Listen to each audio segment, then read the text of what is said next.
अस्सलाम वालेकुम, मैं हूं मुस्तफ़ा शाह और आप देख रहे हैं chit chat with Mustafa Shah. एक नए एपिसोड के साथ वादा हुई कि गेस्ट ऐसे लेकर आऊँगा जिनसे मिलके आपको कुछ ना कुछ इंस्पिरेशन ज़रूर मिलेगी।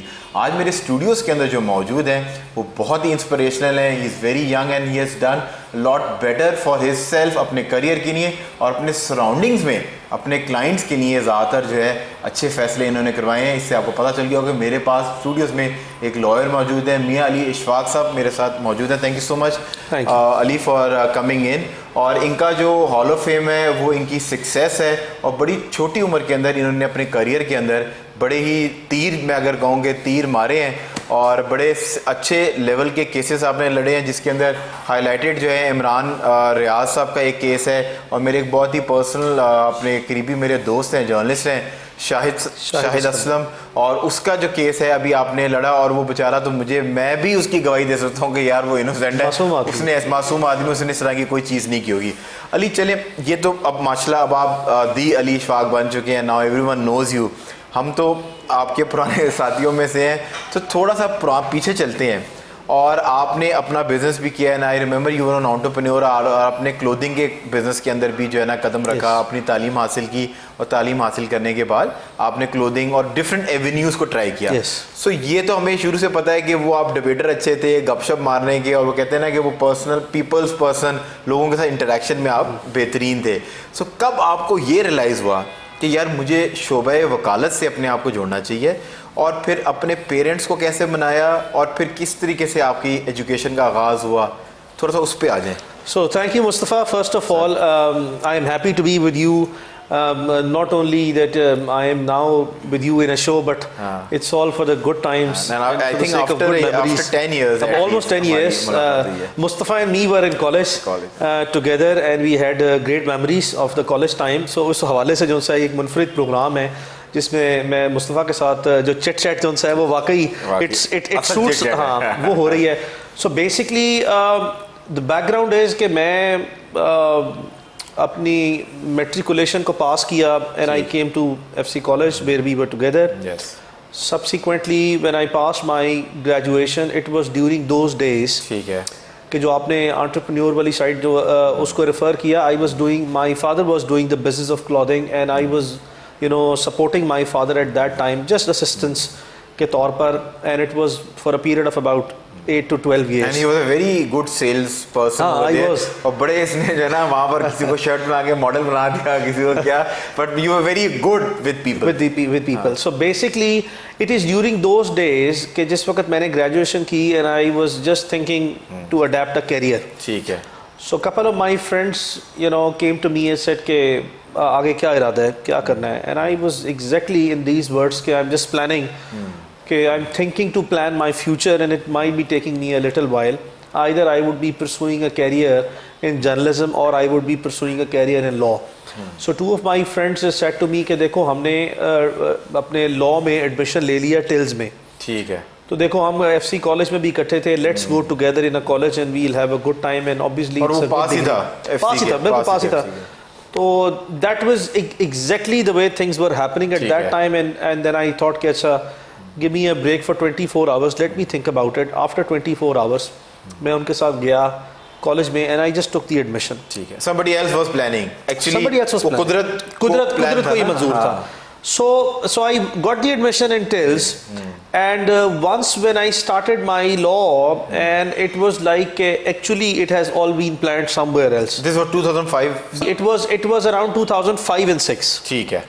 So it was 2006 apparently where I started my law.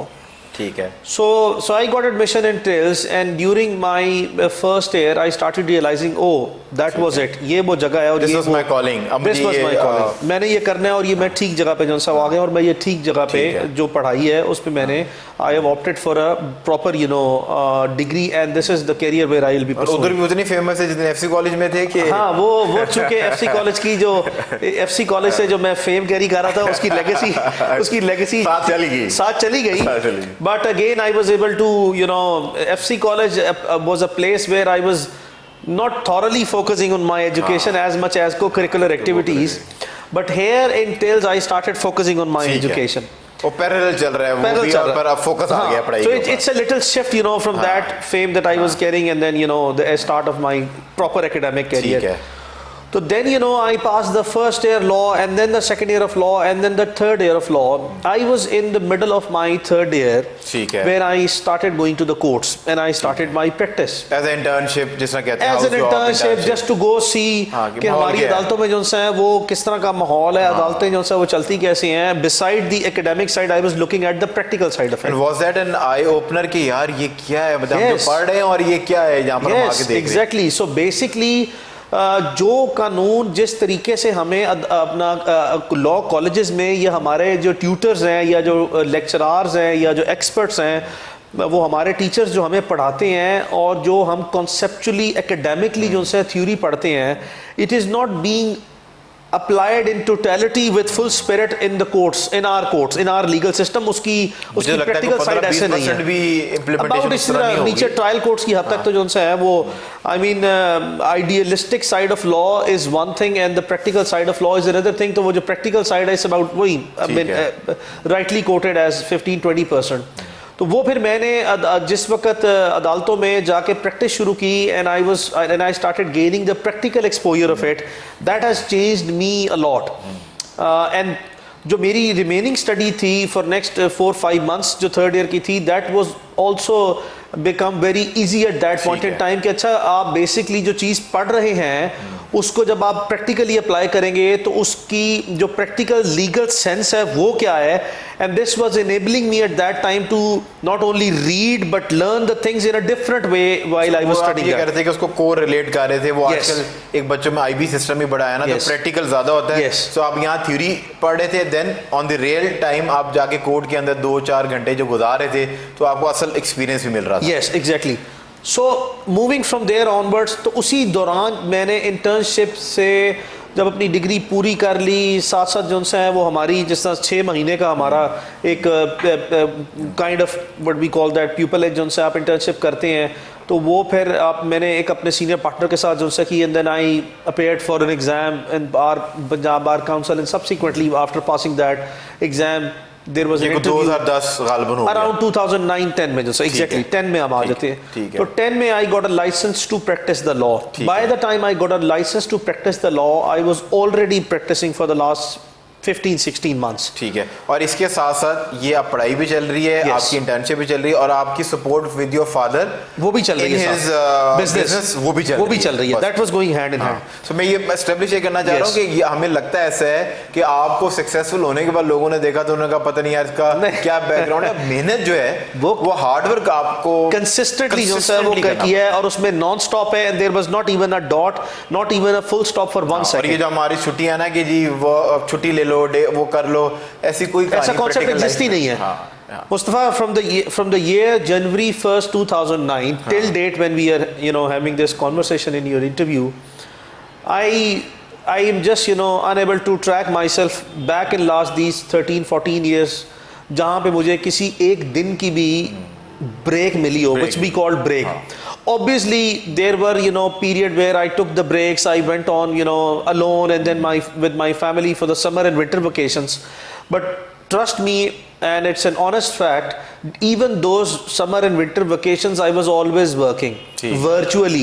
Mentally you're always there, I'm always जिस there. बेचारे का केस लगा हुआ है जी हाँ. वो कह रहा है बॉस ये कि आप कितने जा रहे हैं छुट्टी में, मेरी जो है फंसा पड़ा हूं. कुछ ना कुछ हो सकता है. तो और उसको फिर क्योंकि उसने आपकी वजह से ऑप्ट किया, तो आपके जूनियर पार्टनर्स अगर जाएंगे Yes. उसको वो तसल्ली नहीं होती जब तक आपको फोन पे वो तसल्ली देनी नहीं है. करेक्ट, बिल्कुल नहीं तसल्ली होगी. और वो फिर आपको अपने क्लाइंट की भी काउंसलिंग करनी पड़ती है, उसको आपको गाइड करना पड़ता है, उसको आप एडवाइस करते हैं कि देखो in my absence I have already, you know, made certain arrangements with the court, जहां से we have the blessing of the court and with the confidence of the court. है आज कोई मसला नहीं, तुमने सिर्फ जाना अंगूठा लगा के आना है. प्रोसीजरल हेयरिंग होगी, सब्सटेंशियल प्रोसीडिंग कोर्ट में नहीं चलेगी. कि तो पहली बेचारा कोर्ट में जा रहा है, उसको तो नहीं परेशान पता होता है. अरे उसको नहीं पता.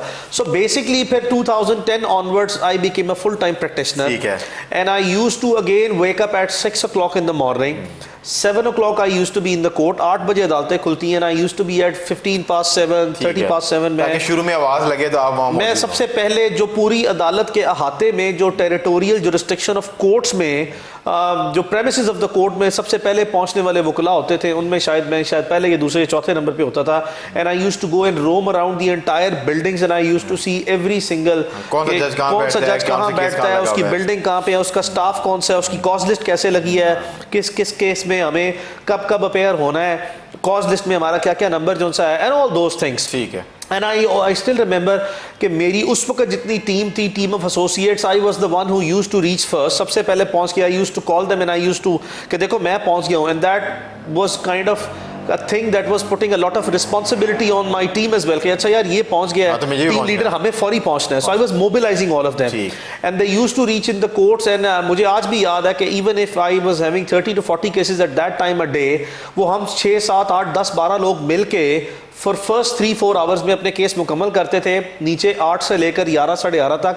And we used to leave for the high court. And then you know start किया था from session court, from all the courts. देखें जब आप प्रैक्टिस करते हैं तीनों कचहरियां, सेशन कोर्ट, एनीथिंग. ठीक है. मुझे आज भी याद है कि बड़े शौक से for the purpose of learning एक एक्सपोजर जो सा है, लोगों के ट्रैफिक चलान जो सा है वो भी जो सा है वो कंटेस्ट करता था ट्रैफिक मजिस्ट्रेट्स के सामने जाके जो सा है, जो कि एक बड़ी नॉमिनल से होते हैं. किसी का 300 का चलान, किसी का 500 का, किसी का 700. But I used to contest those challans and used to get the acquittals. You were wholeheartedly you become a lawyer or you were enjoying the process सारे को. You see, it's a very interesting thing जो आपने कहा कि so I was so passionately pursuing this as a career कि मेरे लिए सारा दिन में जितने मैं काम करके आ रहा था, it was never a burden on me. बोझ नहीं था, थकान नहीं रही थी, रिफ्रेश कर रही थी. एब्सोल्युटली रिफ्रेश कर रही थी. And I was like kind of enjoying it so much and I kept my motivation and my passion at a level जहां पे मैं कभी भी 1 मिनट के लिए बोर नहीं हुआ. आई थिंक मैं जब भी ये यंग बच्चों को मिलता हूं, कभी एडजेंट फैकल्टी में पढ़ाने भी जाता हूं या कोई भी मौका मिले, सो ऑलवेज टेल देम कि अपनी कॉलिंग को फाइंड करो. यस, कि तुम्हें क्या चीज, मतलब फॉर एग्जांपल मुझे रेडी चने की रेडी लगाना मेरी कॉलिंग है, तो मैं अगर आप मुझे किसी 5 स्टार में मैनेजर बना के खड़ा कर देंगे, मुझे मजा नहीं आएगा. चस मुझे उधर ही आना है. तो अगर मैं सही जगह पे जाके जुड़ जाऊं पजल के, तो पजल मेरा कंप्लीट हो जाएगा. और आई थिंक आप वो सही जगह पे, अल्लाह की जात ने आपको, अल्लाह की जात जो सी है वो हालात बना के ऐसे याद है जो पहली बार आया था, उसने कहा था यार चल यार तू हमारे साथ, हम भी वकील बन रहे हैं, तो वकील बन रहे हैं. वकील ही होगा. हाँ, वो मेरे 2 दोस्त थे. मुझे आज भी याद है. एक तो मुझे याद है मजीद लशारी मेरा दोस्त था. he is also a lawyer. ठीक है. तो मजीद लशारी, हाँ मजीद लशारी सुन रहा होगा तो बड़ा खुश होगा. मजीद फर्स्ट टाइम जो सा किसी ने मुझसे पूछा नाम और मैंने आज बता दिया, और ये मजीद के लिए भी सरप्राइज होगा. एक्नॉलेज कर दिया, एक्नॉलेज किया मैंने. तो Majid was the one who said to me कि भाई चलते हैं. And he was already he got the admission in TILS much prior to me, and he was the one responsible who brought me in. उसने पुर्सू किया और आपको, और मैं TILS में जो सा he motivated me to get an admission in TILS, and that's how then I became a lawyer. And then Mustafa, for a period of about 4 years till about December 2012 I was pursuing this practice rigorously and for 18 hours a day.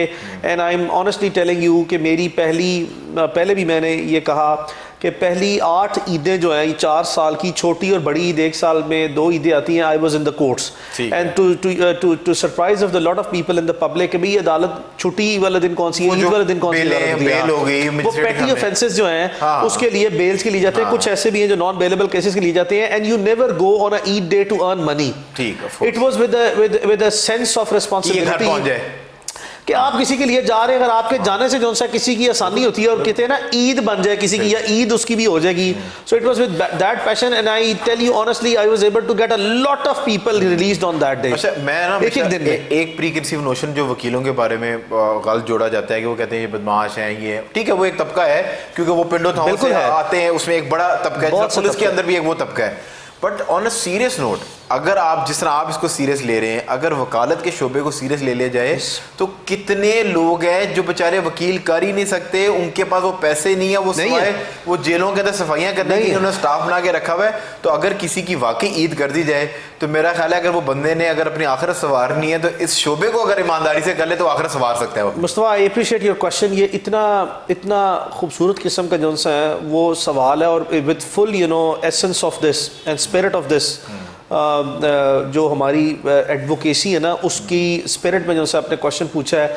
दो बातें, पहली तो ये कि अगर किसी शख्स को वकील बनने के बाद ये एहसास हो जाए ना कि ये वकालत शोबा कहते किसको हैं और ये वकील होता क्या है, तो मैं ईमानदारी से कह रहा हूँ कि उस शख्स को, लेकिन शर्त सिर्फ एक है, वो वकील होना चाहिए और ईमानदार होना चाहिए। वो वकील होना चाहिए, प्रॉपर प्रोफेशनल लॉयर होना चाहिए, वो कई महीने जो है खुशी से ना सो सके। नंबर 2 जो है, अगर आपको ये सेंस, लीगल सेंस या एक जनरल सेंस ये आ जाए कि अल्लाह ताला ने आपको ये कैसा इल्म अता कर दिया जिससे आप ज़िंदगी में बेशुमार लोगों के लिए बहुत मुश्किल के वक्त में आसानी पैदा कर सकते हैं, तो आपके लिए इससे ज़्यादा इत्मीनान का बायस कोई नहीं है। और अगर आप ईमानदारी से इसको इसी स्पिरिट में कैरी कर लें तो मुमकिन तौर पर जो है किसी एक मुसीबत ज़्यादा आदमी जिसके साथ जेन्युइनली जुल्म हो रहा है और आपने उसके लिए आसानी पैदा की है, तो ये शायद मुमकिन तौर पर आपकी निजात का बायस भी बन सकता है। तो ये उसी स्पिरिट को कैरी करते हुए मैं गया, और ऑब्वियसली जो है I would not be mixing up, उस पर आपको सोशल, प्रोफेशनल और फाइनेंशियल रिवॉर्ड और अवार्ड भी जो है वो देर एंड देन भी मिलता है और बाद में भी मिलता है। वो बाय प्रोडक्ट्स हैं, जब सक्सेस की बाय प्रोडक्ट है ना, वो आपकी रिलैक्सेशन है, वो सारी चीजें आती हैं। 100%। अच्छा, कब पहले ये तो करियर का पता चल गया कि 2010 में आपको लाइसेंस मिल गया और आपने अपनी रूटीन बताई कि you were the most hard working person in the room. तो वो हमेशा कहते हैं ना कि टैलेंट को हमेशा हार्डवर्क बीट करता है, अगर आप हार्ड वर्किंग है तो आप उस पोजीशन पे पहुंच जाते हैं। अच्छा, कब वो पहला केस था जिसको आपको लगता है कि उस केस ने वो आपको ब्रेक थ्रू था करियर का, जब लोगों ने आपको सीरियस लेना शुरू किया, रिकॉग्नाइज करना शुरू किया? अच्छा, interestingly it was my first जो बड़ा केस था ना, it came in the first month of advocacy, and even 2010 में, and even at that time I was not even having a license, I would frankly concede. So basically it was a case of a murder and terrorism in Lahore, and I happened to represent the complainant side. ठीक है. And I still remember it was the ATC court, anti-terrorism court, and I went to the judge. And my senior, at that time, he appreciated me and he pushed me rather to go and seek the permission of the court by, stating the truth that I am not him. At that time, I am, under an intimation and I am learning. ठीक है. But with permission of the court, मुझे अगर अदालत इजाज़त दे तो I have the ability to argue the case. So I went to the judge. I still remember Sayyid Muzaffar Ali Shah in ATC, anti-terrorism court. And Sayyid Muzaffar Ali Shah was the honorable judge. I still remember. ये भी मैं आज, it's the first time, ये दो खुलासे आ रहे हैं specifically आज first time ये details share हो रही हैं.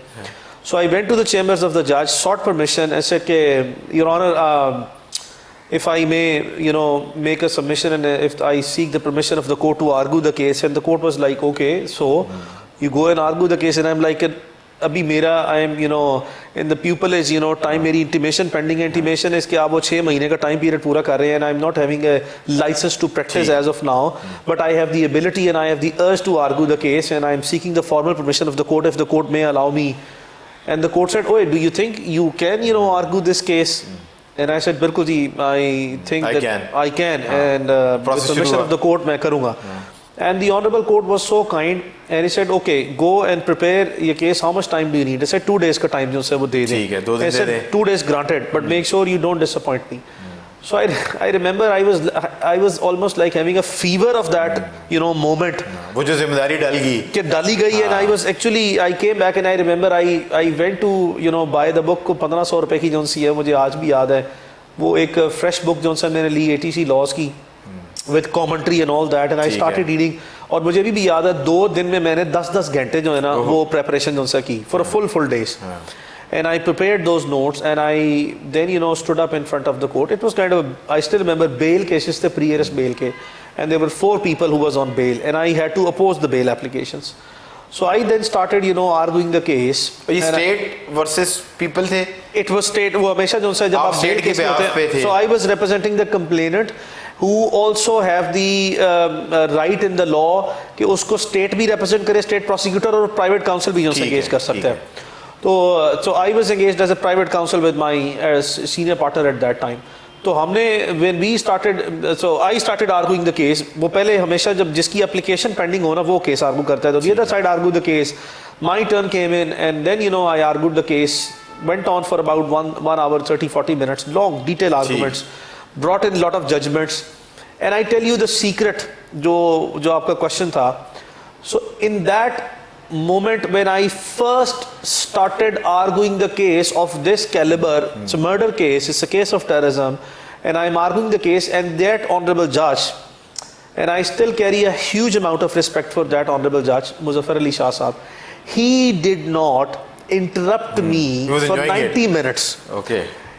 And he kept mum, though the court at the time of hearing the arguments may put you certain questions to satisfy itself, to reach to a fair conclusion.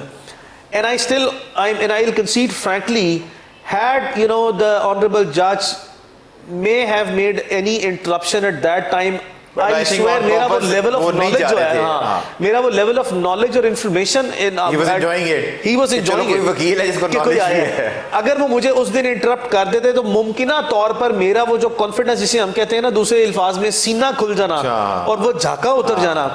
So I was able to cross that psychological barrier and I argued the case thoroughly in 90 minutes. And the judge then reserved the order, and then on the same day he passed the order and he split the decision 50-50.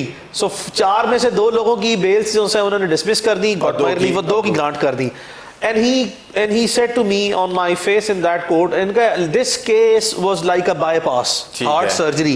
उसमें जरा सा हाथ हिल जाए ना तो बंदा मर जाता है. तो उसने कहा but the way you have the young surgeon has operated this तुम्हारा, it was the beauty of your arguments that made me give you the relief. और वो फिर आपके लिए वो एक breaking point था. हाँ, वो फिर मैंने psychological जो सा barrier cross किया और जिसे कहते हैं ना आपका झाका उतर जाना, and एक सीना खुल जाना, and I was like okay, this was it. पर I think वो उन्होंने आपका जो एक तरह का आपको मेंटोर किया ना, जैसा साहब ने कहा कि ये इसके अंदर टैलेंट है, and he wanted to do something जो कि होना चाहिए. उस 90 मिनट ने जो पीछे आपकी 20 घंटे की ट्रेनिंग थी या 20 घंटे की प्रिपरेशन थी, आपको ये दिमाग में बिठा दिया कि जब भी केस में जाना है प्रिपेयर्ड जाना है. मैंने ऐसे वकील देखे, एडवोकेट्स देखे कि जो आके बंदा उनको बता रहा होता है जिसका केस लगा होता है कि बॉस लास्ट टाइम ये हुआ था, हुन तुसी ए करना है. अच्छा ए होना है. This is the most unfortunate thing. I think वो ये एक मसला. And I'll take you one step ahead. ऐसे भी वकील आज भी 30-30 साल की प्रैक्टिस के बाद है जिनको इतना नहीं पता कि अदालत में कौन सी प्रोसीडिंग में कौन सी साइड पे खड़े होना है. बिल्कुल ठीक है, सही. That is the most unfortunate part. I mean you are a lawyer और आपको सबसे पहले जो सा इस चीज का पता होना चाहिए कि आपने अदालत में खड़े किस साइड पे होना है और एड्रेस क्या होना है. एड्रेस किस तरह करना है कोर्ट को. लेफ्ट साइड पे कौन खड़ा होता है और राइट साइड पे कौन. जो इन्वेक्टेड होता है वो तो चला जाएगा उसके अंदर, वो जो कमरा है क्या कहते हैं उसमें चला गया.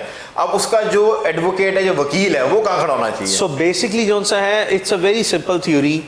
जो शख्स अपनी दरखास्त अदालत में लेके जाता है, लीगल लैंग्वेज और इंग्लिश लैंग्वेज में छोटा छोटा सा डिफरेंस है. जिस तरह हम एप्लीकेशन को पिटिशन कहते हैं लीगल लैंग्वेज में, पिटिशन अपना कानूनी जुबान में दरखास्त को कहते हैं और एप्लीकेशन अंग्रेजी जुबान में दरखास्त को कहते हैं. So whosoever is filing the petition in a criminal case will stand on the right side.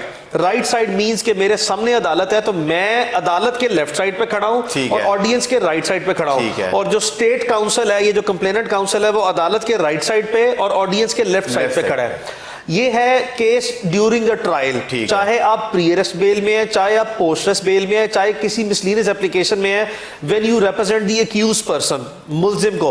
अच्छा, फिर इसी तरह जो सा है, जब आप दरखास्त स्टेट की तरफ से जो सा लेके आते हैं और आप कंप्लेनेंट काउंसिल हैं तो ऑब्वियसली आप जाते हैं इस साइड पे. इसी तरह से जो सिविल लॉ है वो चेंज हो जाता है. सिविल केसेस में जो प्लेंटिफ है उसकी काउंसिल हमेशा खड़ी होती है लेफ्ट साइड पे, अदालत के राइट साइड पे और ऑडियंस के लेफ्ट साइड पे. और जो रिस्पोंडेंट्स है उस केस में, वो हमेशा, जिसको हम डिफेंडेंट्स भी कहते हैं, वो खड़े होते हैं ऑडियंस की राइट साइड पे और कोर्ट की लेफ्ट साइड पे. लोग कहते हैं साफी वकीलों का बेहतरी नहीं करते. आज मैंने तमाम वकील जो देखने वाले हैं उनकी बेहतरी कर दी कि ये शो देख के उनकी कुछ अकल जो है वो बन जाए और उनकी गाइडेंस हो जाए. बेसिक चीज है. अच्छा, जिस तरह आपने बहुत सारे जो शोबिस के सितारे हैं, बहुत सारे स्टार्स हैं, उसमें कुछ मेरे पर्सनल दोस्तें भी थी हैपेंड आपके साथ ये होता है कि खवातीन के केसेस आपके हाथ में अक्सर आते हैं। सो मीरा वाला क्या मैटर था और वो आप किस तरह कन्विंस हो गए थे कि मीरा का केस आपने पकड़ लिया था? अच्छा, it's interesting Mustafa, you have done a very good research. So basically it was as much as my memory is working, it was maybe a year 2010-11. ठीक है। So वो भी बड़े नए उस टाइम में बड़े I was one of the beginners obviously, जो शायद 2-3 साल अभी प्रैक्टिस थी and I was very enthusiastic. भाई हम अपने दोस्त को देखते थे, हमारा दोस्त काम कर रहा था, हमें खुशी होती थी उसको देख के। So basically मीरा, जितनी मेरी मेमोरी मुझे जवाब दे रही है, मीरा के भाई जो है ना Ehsan, he came to me at that time. ठीक है। एहसन मेरे पास आया और उसने कहा कि मेरे माइनर चाइल्ड की कस्टडी का इशू है। ठीक है। एंड एहसन और मीरा की जो फैमिली है उसके अगेंस्ट किडनैपिंग की एक एफआईआर हो गई। ठीक है। जो कि रजिस्टर कराई एहसन की बेगम ने। ठीक है। तो हस्बैंड एंड वाइफ का मामला चल रहा था? नहीं, उस वक्त अभी डिवोर्स नहीं हुई थी, सेपरेशन जो है वो इट वाज ऑन कार्ड्स। ठीक है। एंड मैरिज इंटैक्ट थी। सेपरेशन जो है वो अपने घर में जो से चली गई, बेबी 4 महीने का था, माँ ने कस्टडी अप्लाई कर दी और किडनैपिंग की एफआईआर करा दी। And I was representing Ehsan and his family, Meera and etcetera, वालदा और बहनें जो हैं and everybody. In that case जो मैंने I had a very simple plea कि बाप अपनी औलाद को अगर ले भी जाए कि कस्टडी उसकी ले भी जाए, वो इम्प्रॉपर कस्टडी तो हो सकती है but that does not make an offence, criminal offence नहीं होता।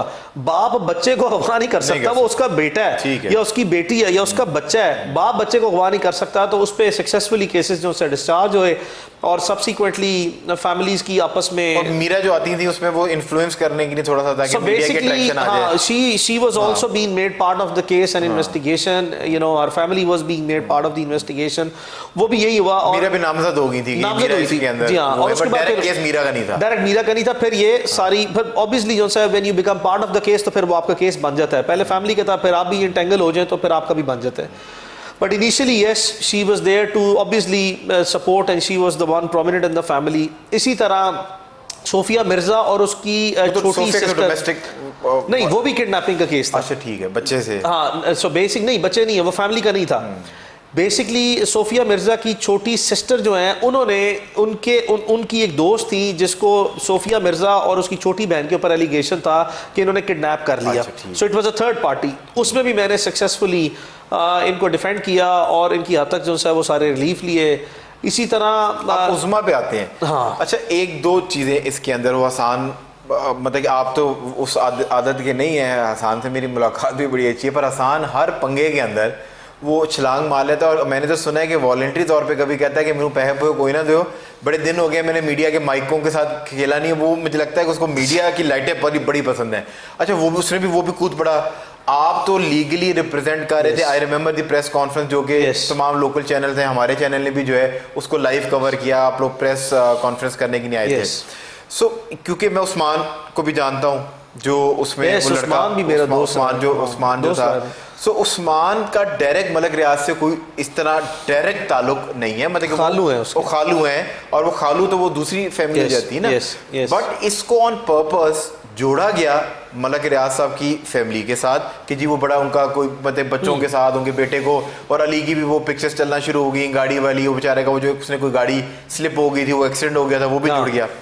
आप दूसरी साइड पे खड़े थे और हम सब जानते हैं कि वो मतलब कहते हैं ना कि वो आपके पास स्किल है बोलने की, बात करने की, और उसमें आपको मीडिया ने थोड़ा सा बैश भी किया था कि कहते थे कि जरा खामोश हो जाओ भाई, उनको बोलने दो, उनके पास वो स्किल नहीं थी बोलने की, तभी आप बार बार जो बहुत से प्लांटेड जर्नलिस्ट जो है ना वो दरमियान में थे जो सपोर्ट करना चाहते थे। वो इतना बड़ा एडवर्टाइजर है पीछे, सो वो एडवर्टाइजर का प्रेशर बड़ा होता है। और हमारा एक इंटरव्यू भी उनके साथ लाइन था, फिर हमने भी किसी वजह से खामोशी इख्तियार कर ली। तो कितना मुश्किल था इसको हैंडल करना, इस प्रेशर को। और मुझे तो ये भी पता चला था कि वो दूसरी पार्टी आपको बता रही है कि भाई तू विड्रॉ कर जाओ या इनकी सुलह करा दो, तो वो जो पैसे आपको ऑफर कर रहे थे, ये पैसे भी चले जी एक तरफ कर दें आप ऑफर, पर वो प्रेशर जो था आई एम श्योर कि मतलब कि वो who's and who's of Pakistan है, कोई मजाक तो नहीं। याद एक छोटा प्रॉपर्टी वाला नहीं आपसे पकड़ा जाता, तो कैसे उस प्रेशर को। Since I started my practice whereby मैंने पाकिस्तान में अब कोई ऐसा शहरी रह नहीं गया, मुआशरती तौर पर कोई ऐसा तबका फ़िक्र रह नहीं गया, माफियाज, स्टेट, ब्लेसमी का केस था एक आपके, एनीथिंग। वो जो सो मुस्तफ़ा मैंने ब्लेस्फेमी केस में जो सा है ख़वातीन को रिप्रेजेंट किया, मेल्स को सक्सेसफुली रिप्रेजेंट किया।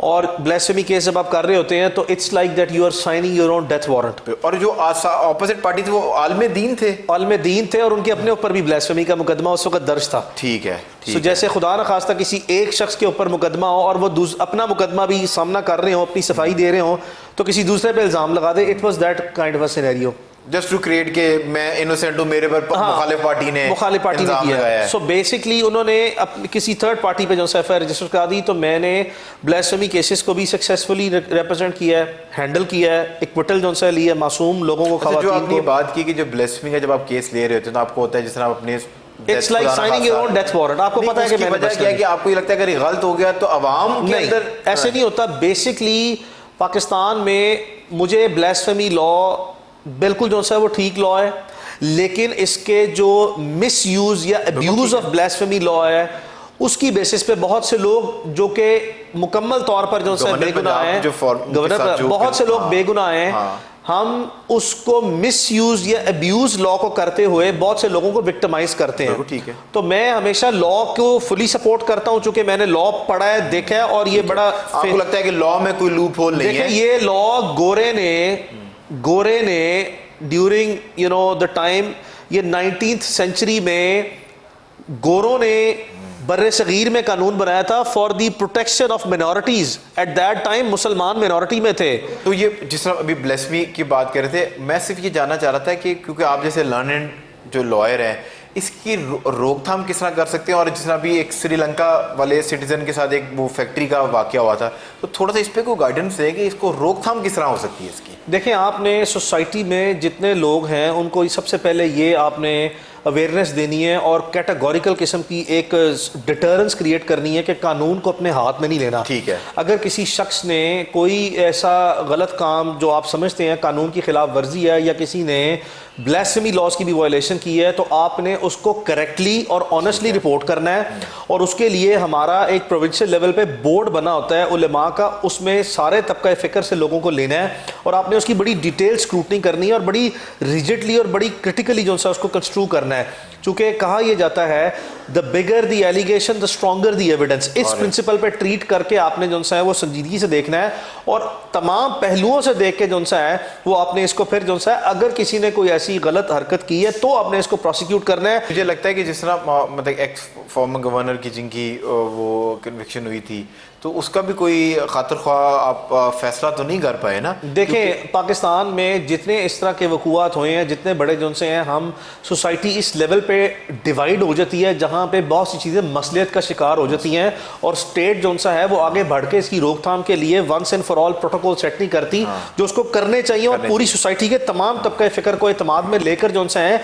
ये तमाम चीज़ें डूएबल है। कोर्ट के ऊपर बहुत ज़्यादा प्रेशर था, इस वजह से ग्रे एरिया के अंदर ही गया है वो, उसका कोई साफ सुथरा क्लैरिटी के साथ जो सा है वो चीजें सामने नहीं आई। In the grey area basically Mustafa, मैं आपको बता रहा था कि मैं प्रेशर्स लेता नहीं हूँ। ठीक है, मैं बहुत से ऐसे केसेस जो सा किए हैं जहाँ पे पाकिस्तान के सबसे बड़े इदारे भी जो सा इन्वॉल्व रहे हैं। मुझे कोई प्रेशर, देखें, किसी का मुझ पर दबाव डालना फ्रेंडली मैनर में या फोर्सफुल मैनर में ये उसका राइट है। पहले तो किसी को अप्रोच करना नहीं चाहिए, हर शख्स को अपने अपना काम जैसा करने देना चाहिए। सवाल ये है कि क्या मैं किसी का प्रेशर लेता हूँ नहीं लेता। जब से मैंने वकालत शुरू की और जब तक मैं इस प्रोफेशन में रहूँगा, चाहे जान जाती है तो चली जाए, अल्लाह मेरी जान ले ले, अल्लाह मेरा ईमान ना ले, मैंने कभी अपनी इंटेग्रिटी जो सा उसको कॉम्प्रोमाइज़ नहीं किया। पर हमारे साथ दोस्त अगर आपके सामने वो दूसरी पार्टी लाके खड़ा कर दे, कोई भी आ जाए और वो सिफारिश करे, तो थोड़ा सा मुस्तफा, मैंने बहुत से दोस्त जो से हैं, मैंने बहुत से दोस्तों की नाराज़गी ली है। मैं बड़ी सिंपल सी लॉजिक देता हूँ।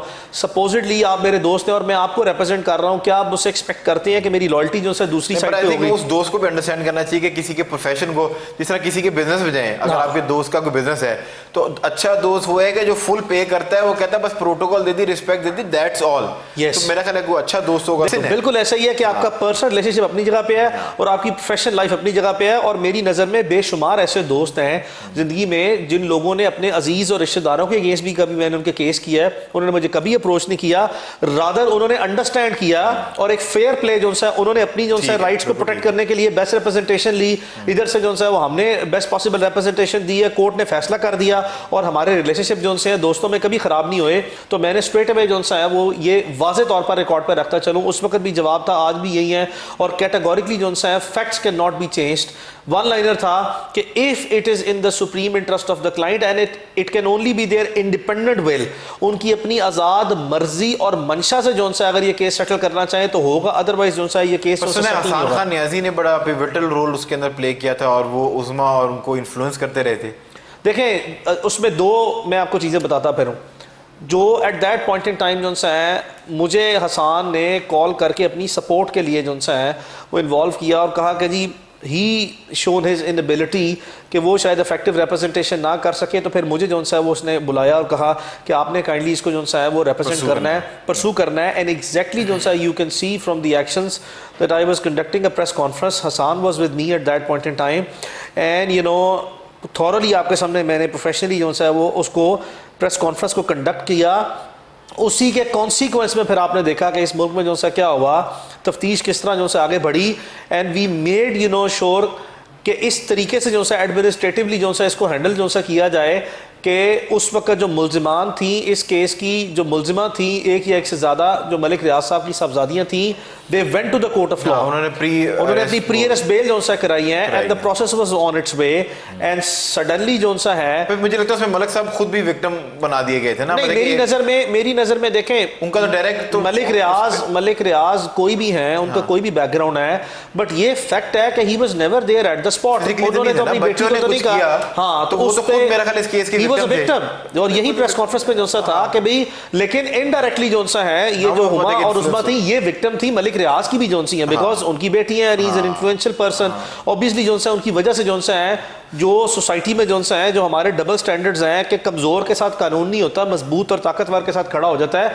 उस सेंस में जो सा है उमा और उस्मा जो सा है they were also victimised because of that you know aura and persona of Malik Riaz. But nevertheless videos जब वायरल हुई थी तो वो तो हसान ने पहले इनको, जो हमारी रिपोर्ट्स हैं आप इसकी तस्दीक भी कर सकते हैं, तरदीद भी कर सकते हैं कि Hasan was the one who pursued it, क्योंकि हसान का सर्कल वही है जिसमें हाँ बिल्कुल जो he was in the police station, Hassan the one who said कि नहीं we should you guys to take an stance, your client never wanted to take a stance but he said कि don't worry we are with you.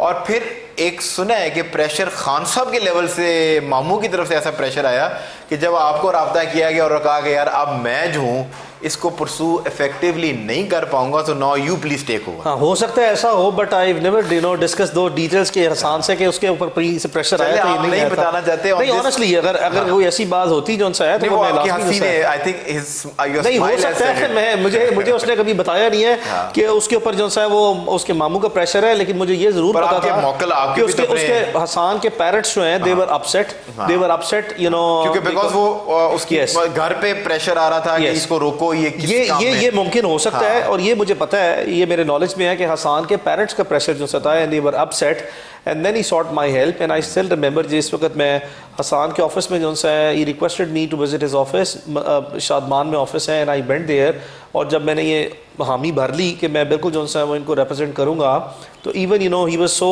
Relieved कि उसने वहाँ पे जो है जानमाज बिछा के जो है दो नवाफिल जो है शुक्राने के पड़े कि मैंने उसकी हामी जो है भर ली। हसान के वालिद साहब कहते हैं कि हसान के जो मामू है मतलब कि इमरान खान साहब, वो बेशक पैसे वालों से जो है ना वो मुतासिर बहुत होते हैं, और मेरा ख्याल है कि मलिक साहब से ज्यादा पैसे वाला तो ये फिर नहीं तो ऑन रिकॉर्ड है, ये उनका फिर जो सा मामला है, वो प्रेशर आप समझ रहे हैं ना, वो जो फैमिली हो सकता है, मैं इसको रूल आउट नहीं कर सकता, लेकिन इसके बारे में मुझे आई थिंक हम इस पे इसी नोट के we are taking in short commercial break से जब वापस आएंगे तो आपका फेवरेट सेगमेंट कड़वे घूंट आपका इंतजार कर रहा है।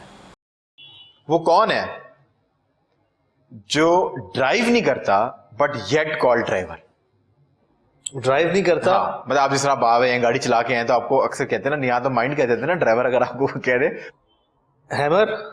अच्छा, आप एक रेस में दौड़े और आप सेकंड आने वाले बंदे को क्रॉस करते हैं, अब आप किस पोजीशन पे फाइज? फर्स्ट। सो मूविंग ऑन, किस माह में 28 दिन होते हैं? फरवरी। पर आपको लगता है कि मैं इतने बड़े वकील को बुला के इतने आसान सवाल करूंगा, आप सिर्फ कर ले फिर मैं आपको जवाब बताता हूं।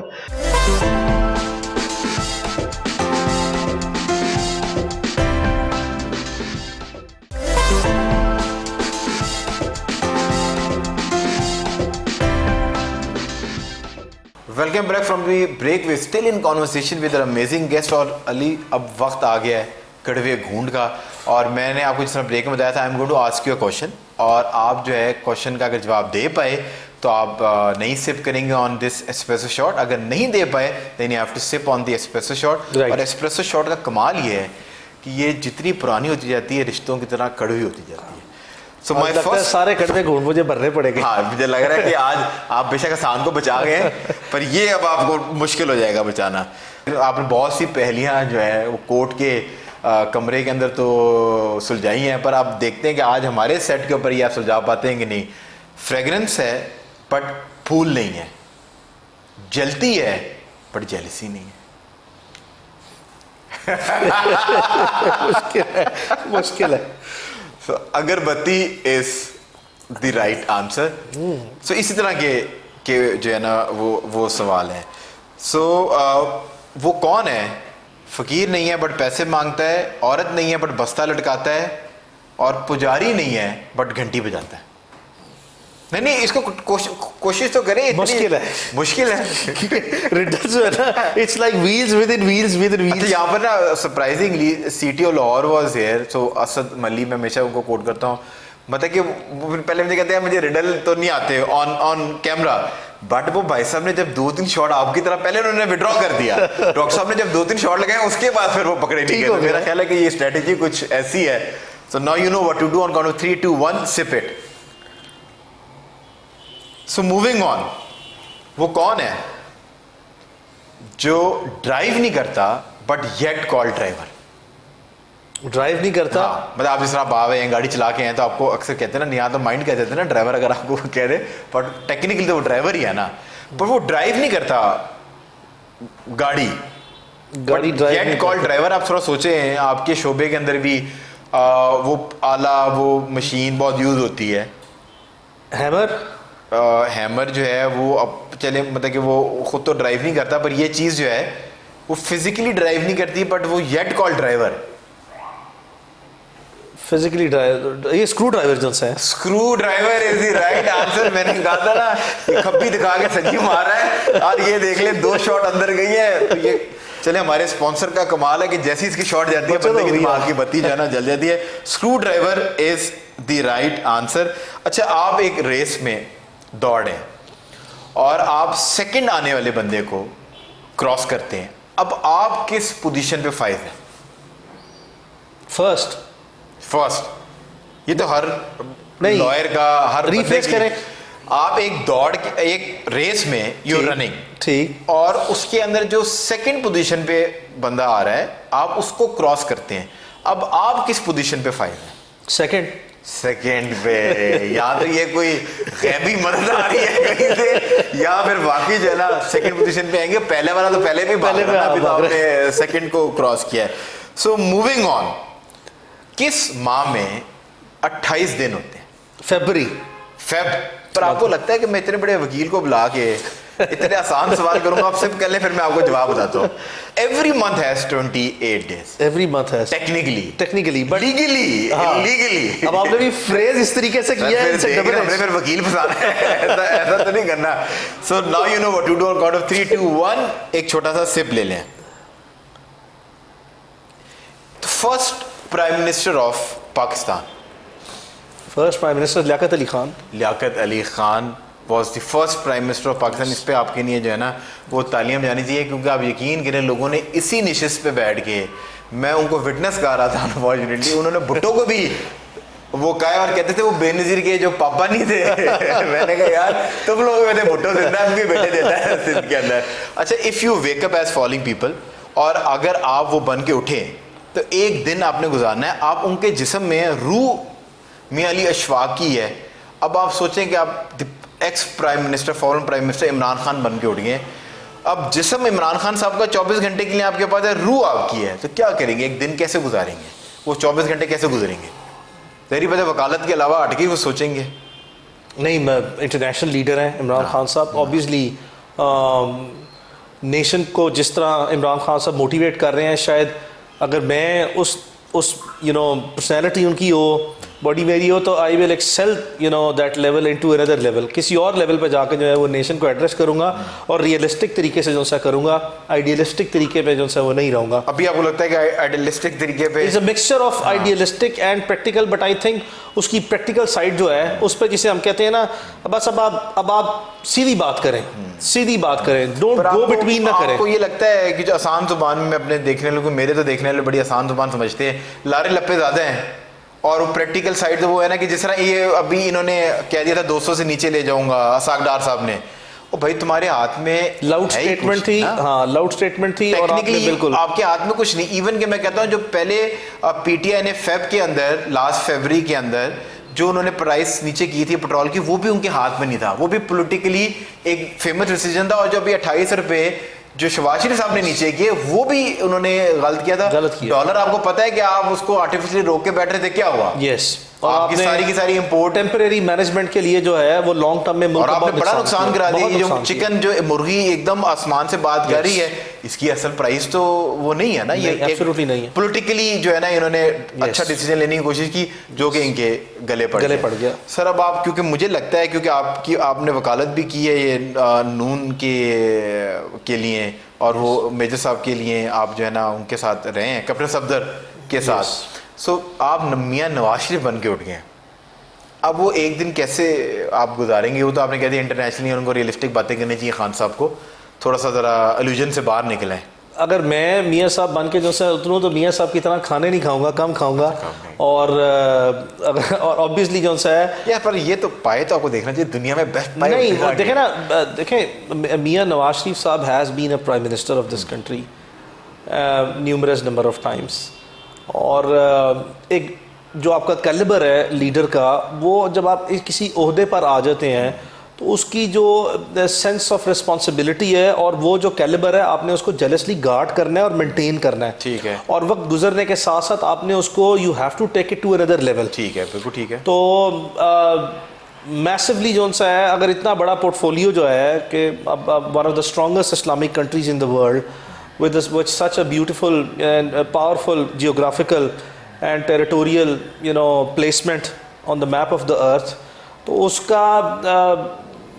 उसका लेवल ही कुछ और होने चाहिए। यानी कि अगर प्राइम मिनिस्टर की सीट हो तो पूरे पाकिस्तान में सिर्फ एक ही चीज़ जो सा है वो इंश्योर की जानी चाहिए कि कोई रॉकेट साइंस आपने अप्लाई नहीं करनी, आपने स्ट्रांगली लॉ को जो है ना वो इन्फोर्स करना है और rule of law as it is जो सा चलाना है, ग्रास रूट लेवल से लेकर टॉप तक, और कोई ऐसा काम नहीं करना। It's a huge sense of responsibility. जितने भी दिन हैं, जितने भी आपके घंटे हैं, जितने भी आपके साल हैं, जब आप इतनी बड़ी पोस्ट पे हैं, एक सेकंड जो है ना वो आप ज़ाती ज़िंदगी नहीं गुजारते, आपका जो टाइटल है, जो आपका स्टेटस है, आप उसके तौर पर न्यूजीलैंड की प्राइम मिनिस्टर ने अभी वॉलंटरली तौर पे विड्रॉ किया है प्राइम मिनिस्टरशिप से, एंड हर रीजन वाज कि मैं जस्टिफाई नहीं कर पा रही इस कुर्सी के साथ क्योंकि मेरी पर्सनल लाइफ बहुत कॉम्प्रोमाइज हो रही है और मेरे पास इतना टाइम नहीं है कि मैं हर वक्त जो है ना as a prime minister New Zealand को चला सकूं। तो उसने रिजाइन कर दिया and she has opted to just go back to what she was doing. She said I will not do politics. अब मैं अपनी जिंदगी पर्सनल निजी लाइफ को, अगर आप अपने काम के साथ इंसाफ नहीं कर सकते तो आप वो काम छोड़ के कोई और काम करें। तो what do you think about Khan साहब कैटेगोरिकली? देखें, मैं इमरान खान साहब को पाकिस्तान में जितने एग्जिस्टिंग लीडर्स हैं उनकी जो इंटेलेक्चुअल बैकग्राउंड है, एकेडमिक बैकग्राउंड है, या जो उनका प्रोफेशनल बैकग्राउंड है as compare to other leaders जो आज के लीडर्स हैं, मैं आज की बात कर रहा हूँ, आई डोंट सी एनीथिंग बाकी सारी जो है वो फैमिली पॉलिटिक्स जो है वो सारी अभी जनरेशन टू जनरेशन सामने आ रही है। और ये बिल्कुल ऐसे ही है कि आपने एक इस तरह की डायनेस्टी जो है, डायनेस्टिक पॉलिटिक्स जो है उसको सामने ले आए हैं, which is unhealthy for my country. ये जो फैमिली पॉलिटिक्स है, नेपोटिज्म है, इसको डायनेस्टी कह लें, इसने हमारी सोसाइटी का जो पॉलिटिकल फैब्रिक है उसको किल करके रख दिया। यानी कि यहाँ पे जो उसी नैरेटिव को वो नस्ल दर नस्ल लेके चल रहे हैं नहीं है ना। अगर यहाँ से भी नस्लों में को बहुत बड़े पीएचडी स्कॉलर्स आते हैं, को बहुत बड़े बड़े जजेस आते हैं, को बहुत बड़े बड़े जो है चार्टर्ड अकाउंटेंट्स आते हैं, को बड़े बड़े इकोनॉमिस्ट जो है वो आते हैं, तो इनका भी इक्वल राइट है। ये नहीं हो सकता। पर आप जैसे जो पढ़े लिखे लोग हैं और आप जैसे जो सक्सेसफुल लोग हैं अपने करियर में, वो कभी पॉलिटिक्स के अब वो कासिम अली खान साहब ने वो कासिम कासिम अली शाह साहब ने, मतलब इन्फ्लुएंसर, बड़े टीचर हैं वो, उस बेचारे ने थोड़ी कोशिश की अपने सर्कल से पाँव बाहर निकालने की। उसने खान साहब को, he wanted to say something else, वो कंसीव किसी एंड में हो गया उनकी, वो बैशिंग कर रहे हैं। नहीं, कासिम अली शाह साहब अगर इज गुड मैन, अगर वो पॉलिटिक्स करना चाहते हैं उनका इक्वल राइट है, और जैसा कि इस तरह के काबिल लोगों को आना चाहिए, वो किसी भी पार्टी को ज्वाइन करना चाहिए, उनका राइट है। आप लोगों के लिए प्रो बोनो बेसिस के ऊपर भी केसेस लड़ते हैं, पर अगर आपने कोई एमपीए या एमएनए की सीट आपको मिल गई, या आपने इलेक्शन कॉन्टेस्ट करने का सोच लिया, उन्होंने कहना देखा ये सारी जो मेहनत थी ना, वो इस वजह से थी, ये इसी वजह से थी। हामिद मीर साहब को ऑफर हुई मिनिस्ट्री की, होती रहती ना साथ, आती है, बिल्कुल। उन्होंने कहा यार अगर मैंने ये ले ली, तो मसला ये है कि आप लोग कहेंगे कि सारी जिंदगी ये जो मेहनत थी ना इसकी 10, 15, 20 साल का करियर की, वो तपस्या ही इस मुकाम को हासिल करने की नहीं थी। हालांकि वो मुकाम इटसेल्फ कुछ भी नहीं, अगर आप ईमानदार हैं। ना उसकी कोई सैलरी ऐसी है, ना उसकी अमारात ऐसी हैं, रेगुलर मैक्सिमम आपको क्या है, वो टोयोटा कोरोला गाड़ी मिल जाएगी, कुछ भी नहीं है ना। तो उसके हाँ, अगर आप करप्शन करना चाहते हैं तो फिर उसके अंदर अमारात होते हैं। लास्टली मेरे प्रोग्राम का एक मैं एंड पे I just wanted to ask you, क्योंकि आप डेली बेसिस के ऊपर ये इंटेलेक्चुअल माइंड से भी मिलते हैं, इंटरेक्ट करते हैं, और व्हाट इज दी होप, ये तो हमने खान साहब भी बात कर ली, मियाँ साहब भी बात कर ली, अब मुल्क की इकोनॉमी जेपोटाइज है, मतलब अपेरेंटली ये लग रहा है कि जेपोटाइज है। इन अ वन लाइनर आपको उम्मीद या होप किसके अंदर है कि ये काम या ये अदारा या ये सोसाइटी ऑफ ये सेगमेंट ऑफ सोसाइटी अगर एक्टिव हो जाए तो ये मुल्क जो है वापस 90s वाला पाकिस्तान बन सकता है? ओनली वन, जो हमारी जितनी हमारी मीडियोकर अवाम है ना, इसके ऊपर होप है, बाकी कोई होप नहीं है। मिडिल क्लास कहते हैं, ये जो पाकिस्तान की जितनी मिडिल क्लास है ना, इसने पूरे मुल्क का बोझ उठाया हुआ है, ठीक है। और यही वो चीज़ है जो पाकिस्तान को तब्दील करेगी, और उसकी वजह जो सा वो ये है, इन माई ओपिनियन, इसमें इससे ज़्यादा वर्स्ट केस सिनेरियो किसी भी मुल्क की तारीख में हो नहीं सकता। इतने बुरे हालात हमने कभी नहीं देखे। Touching the bottom, but the outcome of which is इतनी मैसिव लेवल पे जो सा है, वो आम अवाम अहम नहीं, आम अवाम जो मिडिल क्लास है, उसमें इतनी अनप्रेसिडेंटेड अवेयरनेस कभी नहीं आई। मेरी नज़र में इस जो सूरत हाल है, इसमें अल्लाह की को ब्लेसिंग है, ऐसी ब्लेसिंग है, शायद पंजाबी में जो सा ये मिसाल है कि कुब्बे दे लक ते लत वजी, उनका लक सीधा हो गया, कुब सीधा हो गया। तो ये पाकिस्तान एज अ कंट्री जो सा है, वो इसको भी इतनी ज़ोर से जो सा है वो किक लग रही है। ऑब्वियसली प्राइमा फेशी जो सा है, अगर आप बादी नज़र में देखें तो ये कोई अच्छी चीज़ नहीं है, लेकिन मेरी नज़र में जो सा है अल्लाह ताला ने इसमें बड़ा ख़ास किस्म की जो सी है वो ब्लेसिंग रखी है। शायद एक ऐसे स्टेटस को पे जिस पे हम चल रहे हैं, इस पर अगर हम 50 साल भी और चलते हैं, वो स्टेटस को जो सा है उसका टाइम पीरियड कम हो गया है। एक ऐसी चीज़ जो कि हमारे बड़ी कौम और एक अच्छी कौम बनने में, जो शायद हमने 50 या 100 साल में बनना था, उसका टाइम पीरियड जो है, ड्यूरेशन लगता है कि ये मुश्किलात जो हैं अब एक पाकिस्तानी अवाम को एक पाकिस्तानी नेशन बनाने में हेल्पफुल होंगी। ये उसके इनिशियल स्टेप्स हैं, ये इनिशियल स्टेप्स हैं। इस तरह पॉलिटिकल क्राइसिस में, इकोनॉमिक क्राइसिस के बिगिनिंग जो सा है, ये किसी भी कौम के लिए एक सिर्फ राह का तयन करती है कि आपने जाना किस तरफ है। इसके लिए जो सा आपको मुस्तकिल मिजाजी चाहिए। मिडिल क्लास की बात की, जो सैलरीड सेगमेंट ऑफ सोसाइटी है, उसको आपने कहा कि वो अपने कंधों पे उनकी बहुत बड़ी जिम्मेदारी है, वो अपनी जिम्मेदारी को समझे। इससे मुराद मैं ये समझूं कि वो सही लीडर को चूज करने की खुद लीडर बने, उनमें से लीडर हैं, पाकिस्तानी बन के उनसे सोचें, पाकिस्तानी बन के तमाम तासुब से बाहर निकले, तासुब से बाहर निकलेंगे। अली, आपकी तशरीफ आवरी का बहुत शुक्रिया। जैसे मैंने पहले कहा था कि एक निशिस्त में आप जैसे कॉम्पिटेंट इंसान के साथ जो है वो चीज़ को सम अप करना मुश्किल है। We will try to have you once again on the show. इंशाल्लाह। Thank you Mustafa, thank you. आपका शो देखने का शुक्रिया। और जिस तरह इस इंटरव्यू से आपके लिए टेक होम ये है कि अली की अगर आपने पूरा करियर आपने देखा हो, और अगर आपने इनकी सक्सेस स्टोरी को एनालाइज किया हो, इन्होंने अपनी ज़िंदगी में मीडियोक्रेसी को बुरा लफ्ज़ किया। इनके बड़े बुजुर्ग ने भी इनको समझाया कि बेशक एक कोबलर बन जाओ, जूता ठीक मरम्मत करने वाले बनो, पर ऐसे जूता मरम्मत करो कि पूरे शहर में, एक आपके पूरे मोहल्ले में उसकी मिसाल ना मिलती हो। अगर आपको शो पसंद आया हो तो अपना फीडबैक सोशल मीडिया पर ज़रूर दीजिए।